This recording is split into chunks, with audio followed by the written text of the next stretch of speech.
打扰频道为大吉。那今天我们要讲的是一个很奇怪的人啊，自古以来人们就喜欢用各种形式在自己的脸上做一些文章，有这种、这种，或者是这种的。那总结下来大体就是因为文化习俗或者是爱美啊。但今天这个故事的主人公的脸却和这些都不一样。用我们家乡话来说，这脸呢就是黢黑的。如果他再穿上我这件黑衣服的话，那就可以直接去古装剧里面演刺客了，属于是啊。他为什么要如此装扮呢？那时刻都感到害怕、惶恐的他，又经历了什么呢？下面我们就把时间拉回到今年3月份。2021年3月份，韩国媒体收到了一条信息，在某个地铁站里，经常可以看见一个奇怪的人，满脸漆黑，但是他的状态看起来也不是很好，就感觉在躲避什么东西，这就很奇怪啊。节目组通过线索几经寻找，终于在地铁上找到了这个黑脸男子，那是真黑啊！身上的衣服也是脏脏的，第一眼看上去确实感觉很瘆人，但是再看他的状态，时常左顾右盼的，显得非常不安。工作人员就上前去询问是否需要帮助。얼굴엔 지금 뭐 바른 거예요? 날 몰라요. 뭐 바른 거예요? 아니면 어디가 아픈 거예요? 잘 모르겠어요. 但是还没有对节目组感到排斥，所以他们得以近距离观察，才发现他的脸上是一层很硬的物质，并且已经开始皲裂开来了，看起来就像是 X 战警里面模型女的黑化版，就连鼻子的鼻孔也覆盖了，手上也全都是黑色的，整个面部只有眼睛的边缘、嘴唇的位置还保留着原色。从面相上初步判断，这个男子应该在35到40岁之间，但声音和语调却显得很不成熟，说话的方式有点像小孩子。重要的是，他为什么要把自己的脸涂成黑色？他又在害怕什么呢？为了搞清真相，节目组就一直跟着他进行拍摄。和他一起的还有一名女子。节目组问黑脸男：“你们两个是什么关系？”他说：“这是他的亲姐姐。”那节目组就只能转过来再问姐姐：“你弟弟满脸漆黑的原因究竟是什么呢？” 몰라요. 저 새끼들 말하지 마요. 那面对疑问，姐姐的态度也是一样的，也是很难交流，而且她说话的状态似乎也和正常人不一样。两个人也不愿意再多面对镜头，就马上离开了。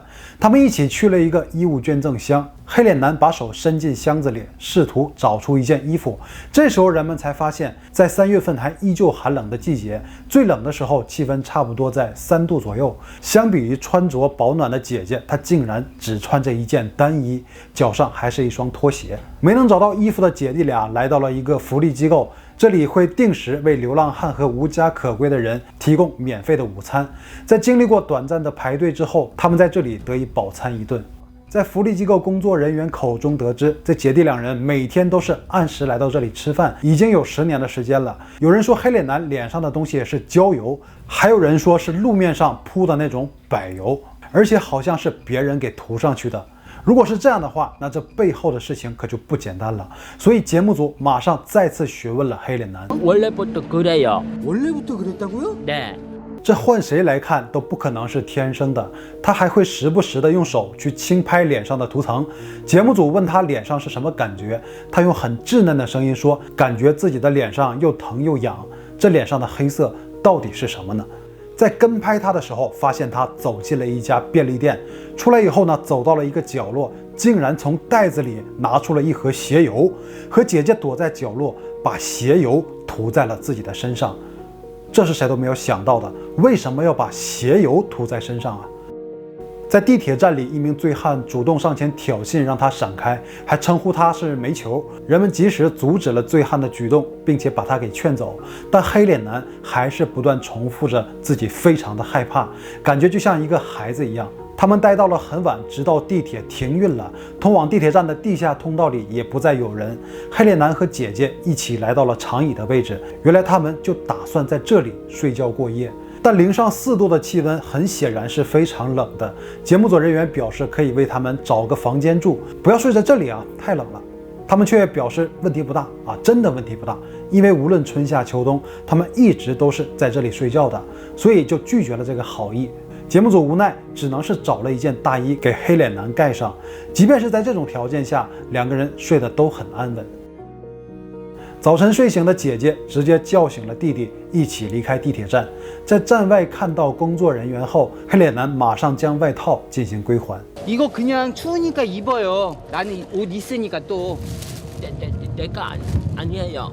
通过短暂的接触，黑脸男已经对节目组放下了一些戒备。一再劝说下，他终于同意一同去确认自己的身份。到了当地的警署之后，他录入了自己的指纹。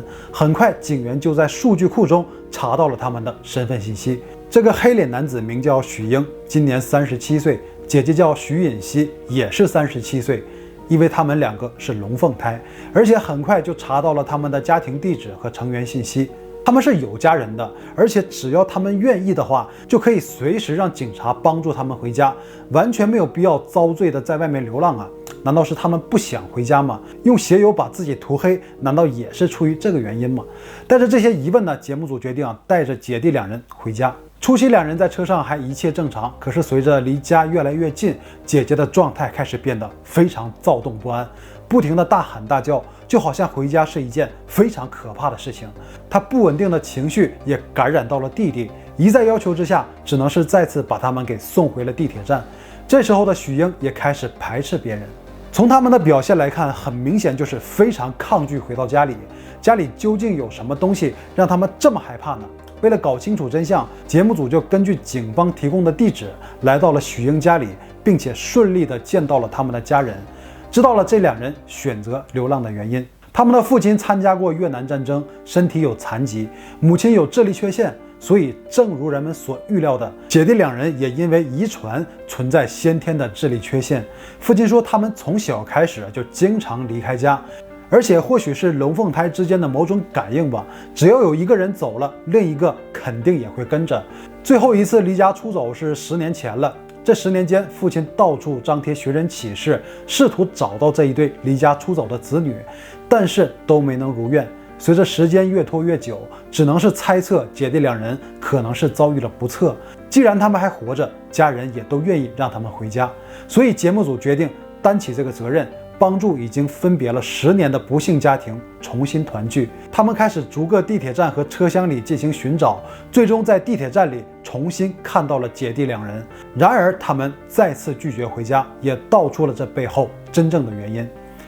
其实家里除了父母之外呢，还有一个大哥，但是大哥的脾气非常暴躁，经常对这个妹妹拳打脚踢。因为曾经说过一次“别再让我看见你”，这让本就内心受到很大创伤的他以为只要哥哥看不见就不会再打我，所以才会不断的离家出走，并且非常抗拒回家。无论你们怎么说，我们就是不回去。但是节目组依然不想放弃，他们选择留下陪伴两人。 无论他们去哪里，都会一直陪同，然后提供帮助，最终获得了他们的信任。许英告诉节目组，他10年前还在一家福利院生活过一段时间，很喜欢那里的老师。根据他提供的信息，节目组也找到了这家福利院的院长。院长回忆说，许英是一个非常喜欢笑而且善良的孩子，善良的就像天使一样。他在这里度过了一段非常美好的时光。但是有一天，他却突然离开了，只告诉别人是因为接到了姐姐的电话。 自己必须要去找姐姐，之后就不知去向了。在节目组的安排之下，他们再次见面了。尽管过了10年，许英仍然记得院长，开心的手舞足蹈。사랑합니다. 더 이뻐요. 허영 가브레입니다. 在院长的劝说下，他终于肯去医院清理脸上的鞋油。医生检查过后发现，他脸上的情况有些复杂，因为长时间的附着，致使他的面部皮肤已经受到了不小的损伤。那清理起来应该会很麻烦。许英听到以后呢，感到非常害怕。안 돼. 아파요.节目组还是没有放弃，继续陪伴两人，他们的关系也变得越来越密切。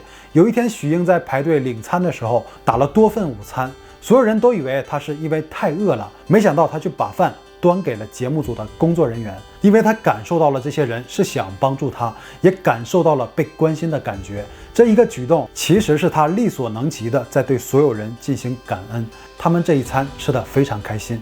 最后，姐弟俩听从了安排，来到了预定好的宾馆房间里。时隔多年，终于又看到了干净柔软的大床。院长继续劝说许英把这些鞋油洗掉，舒舒服服地睡上一觉，然后干干净净地回家见父母。许英还是那个听话的孩子，他就走进了浴室认真清洗。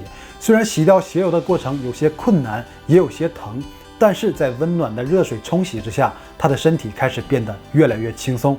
他穿上了新衣服，人们也终于见到了真实的许英。저 이뻐요. 허영 가브리엘입니다. 姐弟两人在这晚睡得一定非常舒服。第二天，许英在面对心理医生的时候，终于说出了自己涂抹鞋油的原因。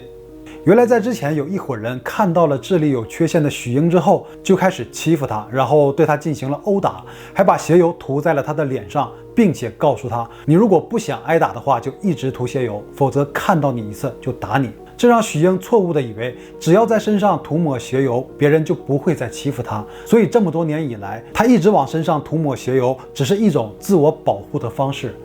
经过长时间的心理咨询，姐弟两人终于放下了心里的包袱，同意回家。时隔10年，一家人终于又团聚了，激动的心情溢于言表。他们很感谢节目组的帮助，父亲承诺以后一定会照顾好他们的生活，姐弟俩也保证以后不再去流浪了，也希望这一次久别的重逢真的可以修复这一段缺失了太久的亲情。那相比于曾经讲述过的极端危险人物啊，其实我们身边的普通人当中也有很多值得我们去感悟的事情。虽然姐弟两人有先天的智力缺陷，但依然可以从他们的身上挖掘到人性的闪光点。那即便是很长的一段时间里，他们不断承受着来自身边人给予的痛苦，但还是以善待人，懂得感恩。而回过头我们还要想一下，也正是那一些正常人带给他们的恶意，才让他们不得不逃避正常的生活，选择用一层鞋油来伪装自己。那脸上的鞋油可以很轻易的就被洗掉，而同样被蒙上一层鞋油的内心，又需要多久才能再次变得洁净呢？善待他人，心怀感恩。这个故事就到此结束了。那好了，以上就是本期的所有内容。最后别忘了点赞、订阅大吉，我谢谢你了，拜拜。